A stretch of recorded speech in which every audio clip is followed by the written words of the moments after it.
దావీదు కుమారుడా నన్ను దాటిపోకయా, నజరేతు వాడ నన్ను విడచిపోకయా. దావీదు కుమారుడా నన్ను దాటిపోకయా, నజరేతు వాడ నన్ను విడచిపోకయా. నీవు తప్ప నాకీ లోకంలో ఎవరున్నారయా, నీవు తప్ప నాలో ఎవరికి చోటు లేదయా. నీవు తప్ప నాకీ లోకంలో ఎవరున్నారయా, నీవు తప్ప నాకీ ఎవరికి చోటు లేదయా.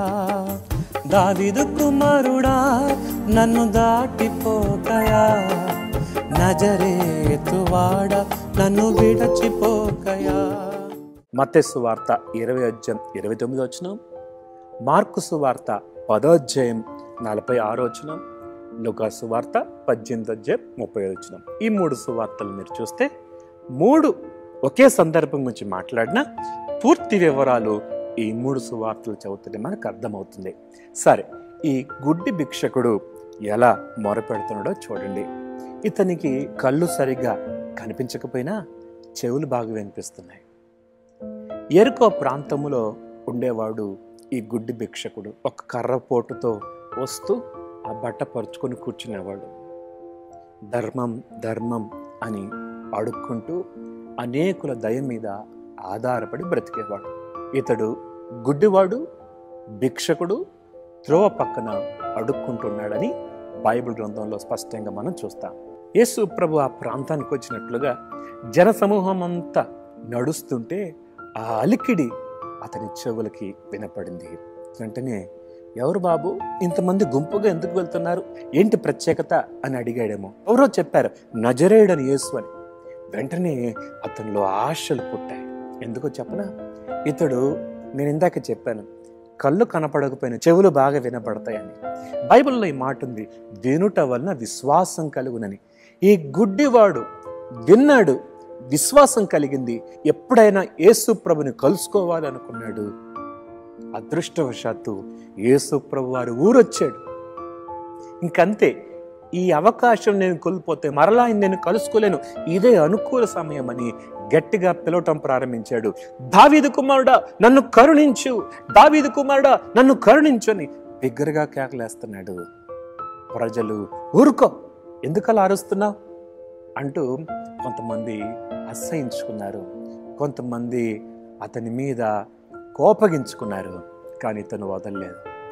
ఈ సమయం నేను జార విడిస్తే మరలా నేను ప్రభుని చూడలేనేమో, ప్రభువు నన్ను కలుసుకోలేడేమో అన్నట్లుగా.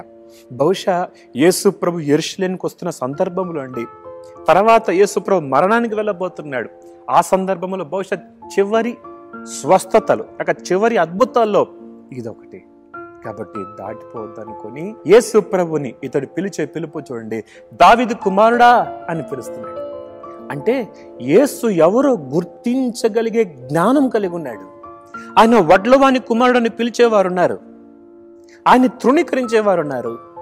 ఈయన రాజకుమారుడు, దావీదు కుమారుడు అని గుర్తించి, దావీదు కుమారుడా నన్ను కరుణించు అని గట్టిగా కేకలేస్తుంటే సృష్టికర్త నిలబడిపోయాడు.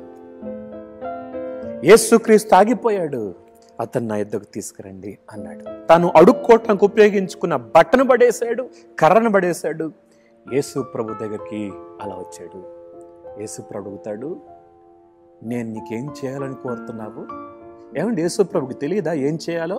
ఆ గుడ్డివాడి ప్రార్థన చేస్తున్నప్పుడు దేవునికి తెలియదా అతని కళ్ళు కావాలని? తెలుసు. కానీ బైబిల్ నీ మాట ఉంది కదా, అడుగుడి మీకు ఇవ్వబడును అని.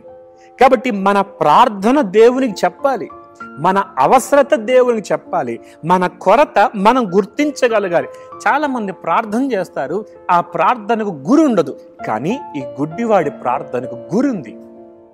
అర్థవంతమైన ప్రార్థన చేస్తున్నాడు. నేను నీకేం చేయాలనుకుంటున్నావో చెప్పు అని ప్రభు అడిగినప్పుడు గుడ్డివాడు అంటాడు, చూడగోరుచున్నాను. ఇదే ప్రార్థన, చూడగోరుచున్నాను. వెంటనే ప్రభు అన్నాడు, నీ విశ్వాసం నేను స్వస్థపరచను అన్నాడు. చక్కగా చూడగలిగాడండి. గుడ్డివాడు బహుశా తన జీవితంలో ఎప్పుడు స్తుతించలేదేమో, కానీ స్తుతించేవాడయ్యాడు. త్రోవ పక్కనున్నవాడు ఇతడు ప్రభుని వెంబడించేవాడయ్యాడు. ఈ గుడ్డి భర్తమయ్యే కానీ మనకెన్ని పాఠాలు నేర్పించాడండి. ఇదిగో నేను త్రోవ పక్కనున్నవాడిని, నేను ప్రభుని వెంబడించేవాడినయ్యాను. నా జీవితంలో గుడ్డివాడిగా పుట్టినందుకు ఎన్నిసార్లు సనుక్కున్నాను, కానీ నేను స్తుతించేవాడినయ్యాను. నేను ప్రార్థించాను, జవాబు పొందుకున్నాను అని ప్రభుని ఘనపరిచాడు. ఉదయకాలము గుడ్డి భర్తమేవలే ప్రభువుని వెంబడిస్తావా? ప్రభువుని ప్రార్థన చేస్తావా? ప్రభువుని స్తుతిస్తావా? ఒకసారి ఆలోచించుద్దాం. దేవుడి మాటలు దీవించిన గాక ప్రార్థన. మహోన్నతుడకు దేవా, విత్తబడిన మాటలు మా హృదయాలు నీరుకట్టి ఫలింపు చేయండి. గుడ్డి భర్తమై జీవితం ద్వారా మాకు నేర్పించిన ఆత్మీయ పాఠాలు బట్టి వందనాలు చెల్లిస్తూ విత్తబడిన మాటలు నీరుకట్టి ఫలింపు చేయమని యేసు నామములో అడుగుతున్నాం తండ్రి. ఆమేన్.